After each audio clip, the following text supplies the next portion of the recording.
আমার বিয়ে হয়েছে 2 বছর হতে যাচ্ছে। তো এই ঘরটাতেই এসেছিলাম। আমার হাসব্যান্ড তারও আগে থেকে ছিল, প্রায় 6 বছর।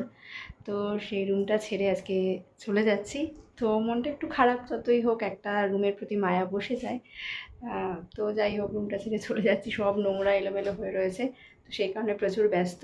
তো এবারে নতুন ঘরে শিফট করছি। হাসব্যান্ড কিছু জিনিসপত্র নিয়ে চলে গেছে, তারপরে আমি আবার যাব, গিয়ে তারপরে কিছু সেট ফেট করবো। এখনও প্রায় মোটামুটি আমার মানে পিছনে দেখতে পাচ্ছ বই তো মোটামুটি আমার এখনও সব কিছু নিতে 3-4 দিন লাগবে। তো আমি সমস্ত শিফটিংয়ের ব্লগটা শেয়ার করব কী করে সাজাচ্ছি, কারণ এটা না খুব ছোট ছিল রুমটা। মেনলি হচ্ছে আমরা ভালো রুম পাচ্ছিলাম না, এটা খুবই ছোট ছিল, সেই জন্য সেইভাবে কিছু সাজাতে পারিনি। তো দেখা যাক, ওখানে আমি একটু সব গুছিয়ে টুছিয়ে রাখবো। তো সব কিছু দেখা যাক। তো মনটা একটু খারাপ হচ্ছে বলে এই ব্লগটা মানে শুরু করলাম। একা বসে আছি তো কী করবো বুঝতে পারছি না। তো সবাই দেখতে থাকো। টাটা সবাইকে।